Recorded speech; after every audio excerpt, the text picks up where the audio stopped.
Hello, this is Kshitij Shrivastava and this is my video blog. So बहुत दिनों के बाद आज मैं फिर आप लोगों के सामने आया हूँ। मैं शायद 1 डेढ़ या 2 महीने हो गए जब से मैंने वीडियोस नहीं बनाए हैं, मैं कुछ डाल नहीं पाया हूँ। रिसेंटली मैंने एक स्पॉट बॉय का वीडियो डाला था, हालांकि मैंने शूट पे एक शूट कर रहा था मैं, मतलब मेरे फ्रेंड का शूट था, मैंने स्क्रिप्ट लिखी थी उसकी, तो उसके सेट पे मैं गया था। तो वहाँ पे कुछ लोगों के मैंने इंटरव्यूज़ लिए थे, पर बहुत सारे इंटरव्यूज़ में नहीं डाल सकता है जो कि अभी फिल्म रिलीज़ नहीं हुई है। तो 2 लोगों के इंटरव्यूज़ थे जो कि स्पॉट बॉय के थे, और बार बार मुझे स्पॉट बॉय की रिक्वेस्ट आती है, तो मैंने सोचा कि ये इंटरव्यूज़ डाल लेता हूँ। और उसमें स्पॉट बॉय जो थे उन्होंने अपने नंबर भी दिए थे और सारी चीज़ें एक्सप्लेन की थी। सो मुझे लगता था कि उससे काफ़ी लोगों को हेल्प मिलेगी, पर लोगों ने पूरा शायद वीडियो नहीं देखा, लोग नहीं देखते हैं। वीडियो के एंड में नंबर दिए हुए थे जिससे आप उनको कांटेक्ट कर सकते हो और वो आपको स्पॉट बॉय बनने के लिए हेल्प करेंगे। तो ये सारी चीज़ें थी। अगर आपने वीडियो नहीं देखा है तो 598 नंबर है वीडियो का, वो आप देख लो, आपको बहुत हेल्प मिलेगी। सो आज इस वीडियो में मैं सिर्फ ये बताना चाहता हूँ कि मैं अब वापस व्लॉगिंग शुरू कर रहा हूँ, जो कि अभी मैं फ्री हो गया हूँ। और रिसेंटली मैं अपने लॉ के एग्ज़ाम्स भी दे रहा था। मैंने लॉ का एग्ज़ाम दिया है, उसका मतलब ये नहीं है कि मैं नीचे कमेंट सेक्शन में लिखने लगो, मैसेज करने लगो मेरे को, अरे सर आपने फिल्म लाइन छोड़ दी है क्या? क्योंकि ज़रा सा मैं कुछ इधर उधर कुछ करता हूँ तो सब लोग को एकदम से हो जाता है आपने फिल्म लाइन छोड़ दी है क्या। Because people want other people to अब मैं किस तरह से उसको बताऊँ कि मतलब वो they look for other people's defeat, कि आपने फिल्म लाइन छोड़ दी, आपने फिल्म लाइन छोड़ दी। How can you reach to that conclusion कि आपने फिल्म लाइन छोड़ दी? अरे मैं क्यों छोड़ दूंगा फिल्म लाइन यार, उसी चीज़ में काम कर रहा हूँ। पर इसका मतलब ये नहीं है कि फिल्म लाइन आप कर रहे हो तो आप बाकी चीज़ें नहीं कर सकते हो। मुझे हमेशा से पढ़ने की आदत थी और मुझे पढ़ना लिखना अच्छा लगता है, नॉलेज गेन करना अच्छा लगता है। सो मैंने कोविड के टाइम में ऐसे ही लॉ का फॉर्म भर दिया था। उससे पहले ही मैंने भरा था, 2015 में ऐसे ही भरा था। तब एक फिल्म की शूट आ गई थी और मैं उसे कंप्लीट नहीं कर पाया था। 2 सेमेस्टर दिए थे जिसमें काफ़ी अच्छे नंबर आए थे। तो जब मैंने अपना सेमेस्टर स्कोर देखा 4 साल पुराना, तो फिर मुझे लगा कि यार नंबर तो अच्छे आए थे, मैंने उतना पढ़ाई भी नहीं करी थी। तो फिर मैंने डिसाइड किया कि एक काम करता हूँ, फिर से देता हूँ। और इस बार मेरा मन है कि दूंगा। अब लोग पूछते हैं कि करोगे क्या, क्यों कर रहे हो, क्यों पढ़ रहे हो? बट इसके पीछे कोई रीज़न नहीं है, सिवाय ये रीज़न है कि मुझे लगता है कि नॉलेज इज़ पावर। जितनी नॉलेज आपके पास होती है उतना अच्छी चीज़ होती है और पढ़ते रहना चाहिए। इससे मुझे काफ़ी कुछ नॉलेज होती है। मैं लॉ पढ़ना चाहता था, मतलब कि मुझे जानना था। जैसे मुंबई में मैं 10-11 साल रहा वहाँ पे, तो वहाँ पे मुझे काफ़ी चीज़ें पता चली जिससे जो लॉ से रिलेटेड है, मतलब कि इवेंट कॉन्ट्रैक्ट्स होते हैं या फिर आप कहीं फंस जाते हो या फिर बहुत सारे इश्यूज़ होते हैं और हर जगह कहीं ना कहीं लॉ इन्वॉल्व होता है। तो आपको बेसिक लॉ इंडिया का पता होना चाहिए ताकि आप उन चीज़ों से डील कर सको, आपको डर ना लगे। तो कुछ चीज़ों से मुझे डर लगता था, ये कहीं गलत तो नहीं कर रहा हूँ मैं, कहीं इलीगल काम तो नहीं कर रहा हूँ। तो वो चीज़ से बचने के लिए भी मुझे लगता था कि मुझे लॉ पढ़ना चाहिए। क्योंकि मेरे फादर जज हैं, तो लॉ की थोड़ी बहुत नॉलेज जो मेरे पास है वो आम आदमी से तो ज़्यादा ही थी, पर यह था कि मैं उसको एक्चुअली स्टडी करना चाहता था। और मैंने कुछ किताबें भी खरीदी थी, पर मैं उनको पढ़ नहीं पाता था क्योंकि वो बहुत बोरिंग थी। तो मुझे लगता है कि जो एग्ज़ाम देना होता है ना, वो बहुत ज़रूरी है। कि मैं नहीं पढ़ता, साल भर लॉ नहीं पढ़ता, पर वो एग्ज़ाम के टाइम पे ही मैं लॉ पढ़ता हूँ। तो वो गाइड से पढ़ते हैं, पर गाइड में भी जो नॉलेज होती है वो भी इतनी ज़्यादा है एक आम आदमी के हिसाब से कि वो मुझे काफ़ी चीज़ें, मेरे कॉन्सेप्ट्स क्लियर कर देती है, काफ़ी नॉलेज मुझे दे देती है सेक्शंस के बारे में, आर्टिकल्स के बारे में, केसेस के बारे में, प्रीवियस केसेस के बारे में, दूसरे कंट्रीज़ के देशों के जो केसेस होते हैं जिससे बहुत सारे लॉज क्रिएट हुए हैं उनके बारे में मुझे नॉलेज मिल जाती है। सो जो 15-20 दिन की स्टडी होती है वो अपने आप में बहुत ज़्यादा होती है, क्योंकि वो अगर मैं खुद से चाहूँ तो नहीं कर सकता। तो ये बहुत अच्छी चीज़ है कि आपको समझना पड़ेगा कि एग्ज़ाम्स की इंपॉर्टेंस। जैसे आजकल हर बच्चा ना एग्ज़ाम नहीं देना है, एग्ज़ाम नहीं देना है। एक्चुअली एग्ज़ाम से बचना नहीं चाहिए। एग्ज़ाम वो चीज़ है जब आप प्रेशराइज होकर वो चीज़ पढ़ते हो जो आप नॉर्मल सर्कमस्टांसेस में नहीं पढ़ोगे। मैं तो अब सोच रहा हूँ कि मतलब मैं हर साल ना कुछ कोर्स ज्वाइन कर लूँ, कोई डिप्लोमा कोर्स है ऐसा कुछ करके साइड बाय साइड, मतलब लॉन्ग डिस्टेंस टाइप का। क्योंकि अभी मेरा जो कोर्स है वो भी लॉन्ग डिस्टेंस ही है। मतलब ऐसा नहीं है कि मैं बैठ के 6 महीना पढ़ाई करता हूँ या क्लासेस जाता हूँ, नहीं, वैसा नहीं है। सिर्फ मुझे एग्ज़ाम देना पड़ता है, तो 15-20 दिन की पढ़ाई होती है जो मैं गाइड से करता हूँ। तो ऐसा नहीं है कि मेरा पूरा साल एंगेज हो जाता है उसमें। तो आप भी लॉ कर सकते हैं अगर आपने ग्रेजुएशन किया हुआ या ग्रेजुएशन नहीं किया है तो भी आप BLLB तो भर सकते हैं, तो BLLB कर लीजिए। उससे फ़ायदा क्या है कि आपको एक एक्स्ट्रा नॉलेज हो जाएगी लॉ की। और आजकल लॉ का मैं देख रहा हूँ बहुत ज़्यादा कल्चर आ गया है। लखनऊ में ही जो MBA या फिर IIT की कोचिंग थी या PMT कोचिंग थी, वो सब कन्वर्ट होकर लॉ की कोचिंग हो चुकी हैं और वो CLET के एग्ज़ाम की प्रिपरेशन करा रही हैं। तो लॉ का एकदम से बड़ा सर्जेंस आया है, बिकॉज लॉ में एकदम से जॉब्स बहुत आ गई हैं। पहले लॉ में इतनी जॉब्स थी नहीं। पहले लॉ करने के बाद आ गया तो एडवोकेट बनते या फिर लॉयर बनते या फिर कोर्ट पे जाके आपको अपनी प्रैक्टिस करनी पड़ती किसी का अंडर में या इंडिपेंडेंट या फिर ये सब चीज़ें रहती थी, ऑप्शन ज़्यादा थे नहीं। पर अभी कॉर्पोरेट के आने की वजह से बहुत जगह लीगल एडवाइज़र की जॉब्स भी हैं, गवर्नमेंट जॉब्स भी हैं और प्राइवेट जॉब्स तो बहुत सारी हैं और बहुत पैसा भी मिलता है इसमें। बहुत सारे लोग, तो मैं बहुत सारे ऐसे लोगों को जानता हूँ जो विदेश जा जाके लॉ की पढ़ाई कर रहे हैं। कुछ मेरे फ्रेंड्स जो लंदन गए हैं, कुछ हैं जो यूएस गए हैं लॉ की पढ़ाई करने के लिए। तो लॉ बहुत हेल्पफुल है। मेरे मामा ने मुझे एक टाइम बताया था कि 2 जॉब्स हैं जो अगर आप कर लेते हो तो आप कभी भूखे नहीं मरोगे और बहुत पैसा कमाओगे, और वो है यूएस के बारे में बता रहे थे वो कि डॉक्टर बन जाओ या लॉयर बन जाओ, दोनों में ही बहुत ज़्यादा पैसा है, क्योंकि लोग हमेशा लड़ेंगे ज़रूर और लोग बीमार ज़रूर पड़ेंगे, और दोनों ही केसेस में इन दोनों की ज़रूरत पड़ती है। तो इसलिए 2 प्रोफेशन ऐसे हैं जिसमें बहुत ज़्यादा पैसा आपको मिलेगा। और लखनऊ में भी अगर मैं ऐसे कुछ सेक्टर्स में जाता हूँ जहाँ पे मैं देखता हूँ बड़े बड़े घर हैं, तो घर के बाहर हमेशा डॉक्टर ही लिखा होता है। तो डॉक्टर के पास काफ़ी पैसा होता है, तो अगर आप डॉक्टरी करते हो तो काफ़ी पैसा मिलेगा आपको। और आजकल तो कोविड का टाइम है, डॉक्टर्स वैसे भी काफ़ी पैसा कमा ही रहे हैं, क्योंकि हर कोई बीमार पड़ा हुआ है इस वक्त। So it was a great thing on my part कि मैंने लॉ ज्वाइन कर लिया ना। वेरी प्राउड ऑफ इट कि मैं उसको कर रहा हूँ। और पिछला 2 सेमेस्टर जो थे वो मैंने काफ़ी अच्छे नंबर आए मेरे, मतलब 70s में आए, और ये सेमेस्टर भी अच्छा गया, मैंने काफ़ी मेहनत करी। तो उस चक्कर में मैं वीडियोज़ नहीं बना पा रहा था, और बहुत सारे लोग मुझे लगातार मैसेज कर रहे थे, कॉल कर रहे थे, ना मैं उनके कॉल रिसीव कर रहा था और ना मैं उनके मैसेज का रिप्लाई कर पा रहा था। और उसके पीछे कारण ये भी है कि क्या बात करूँ मैं।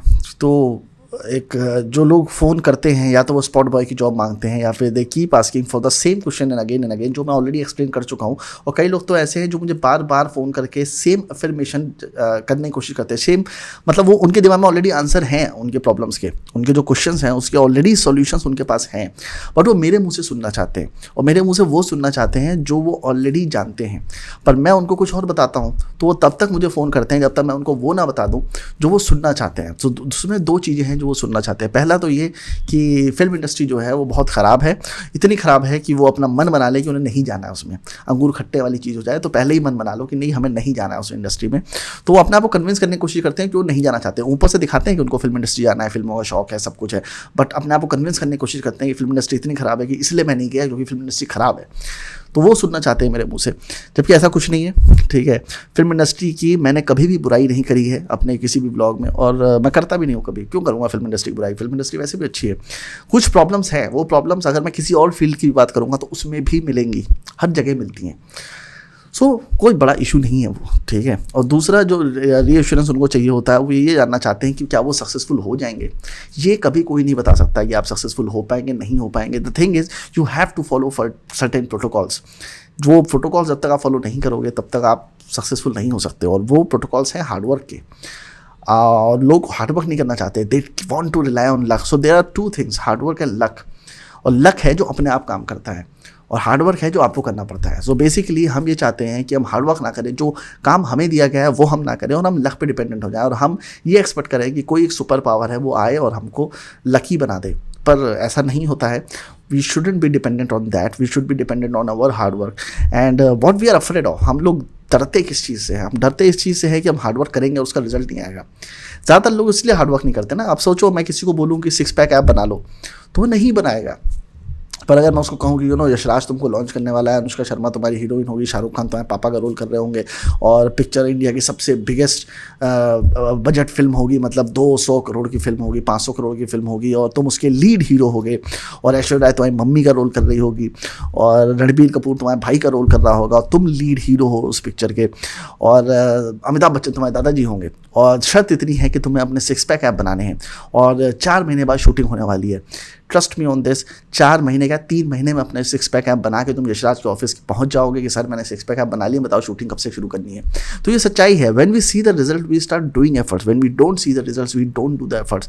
The thing is you have to do the hard work even if you can't see the results, because the results will start coming only when you will do the hard work, and that is the thing.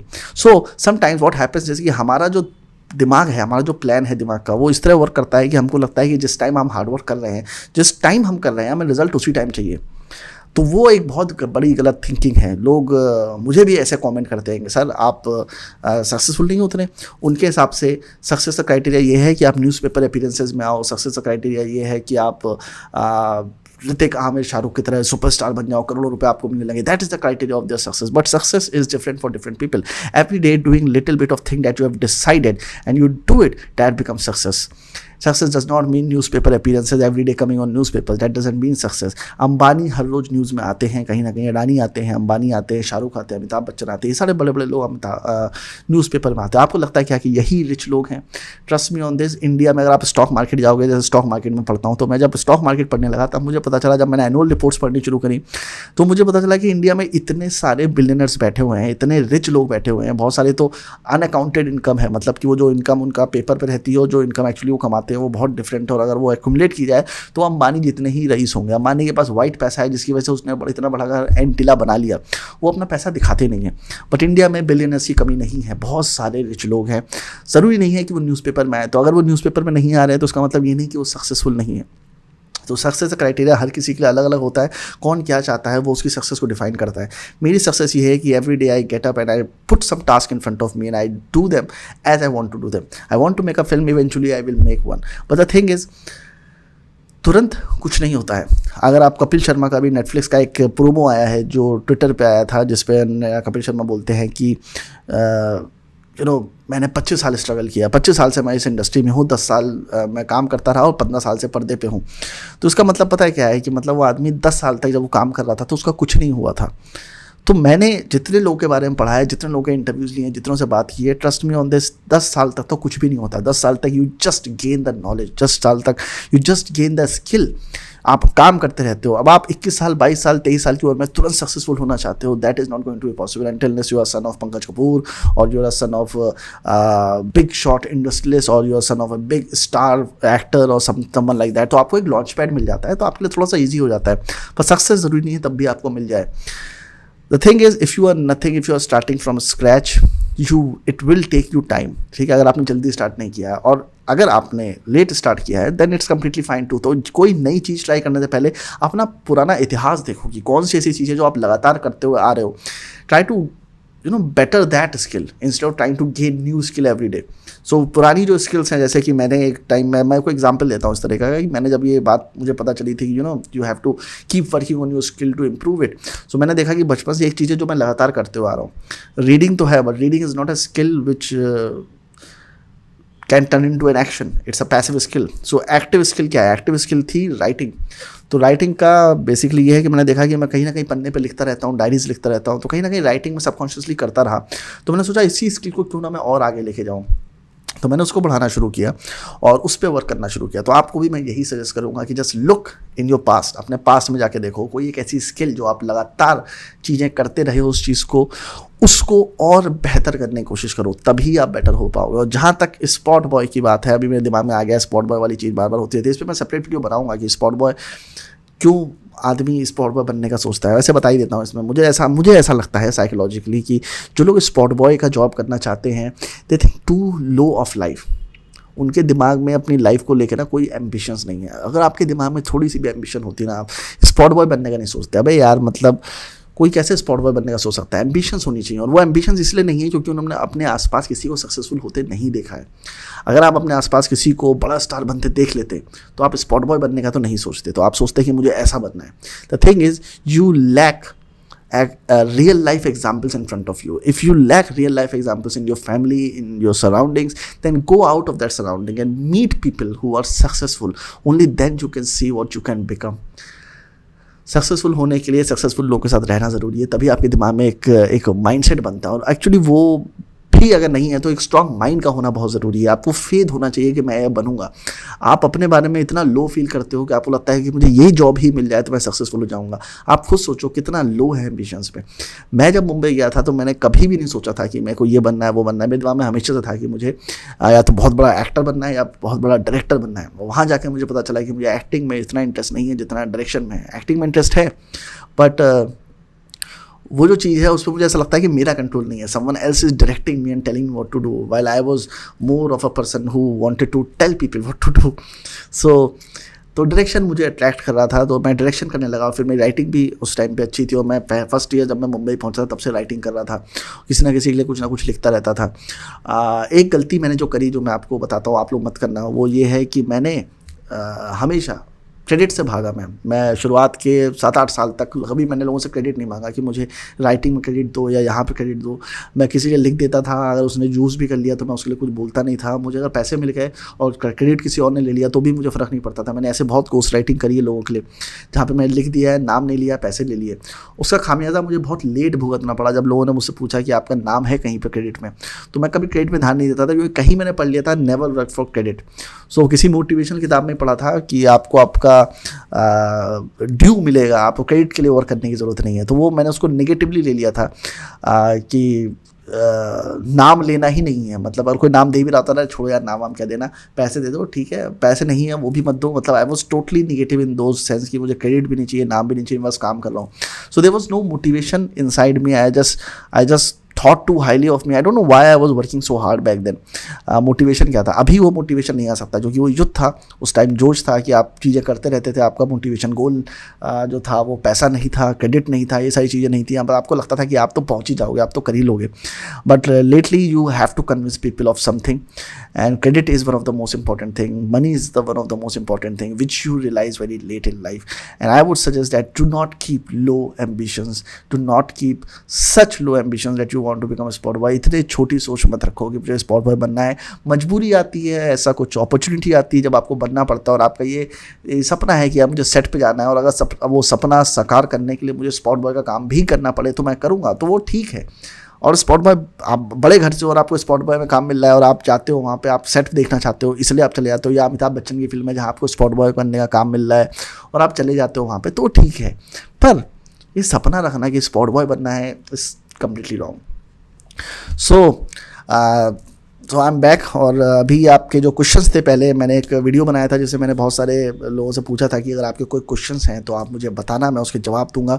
तो उसमें बहुत सारे comments आए थे, तो उनके भी मैं अब जवाब देना शुरू करूंगा, क्योंकि अब मैं वापस थोड़ा फ्री हो गया हूं और मैं काम थोड़ा सा और इसको रेगुलर करना शुरू करूंगा अपने वीडियोज़ को। So we will start doing that. तब तक के लिए मिलते हैं जल्दी। और आपके अगर कोई और क्वेश्चंस हैं, कोई और सवाल हैं सिवाय इसके कि मुझे स्पॉट बॉय बनना है या मुझे फिल्म इंडस्ट्री में काम करना है, जो कि वो मैं नहीं दिला सकता, और उसके लिए मैंने बहुत सारे वीडियोस ऑलरेडी बनाए हुए हैं जिसमें मैंने बताया है कि कैसे काम मिलता है। कोई सीक्रेट नहीं है, आपको हसल करना पड़ेगा, आपको स्ट्रगल करना पड़ेगा, आपको लोगों के पास जाना पड़ेगा, आपको लोगों से बात करनी पड़ेगी, टाइम लगेगा, लोगों को टाइम लगता है, सबको लगता है, आपको भी लगेगा।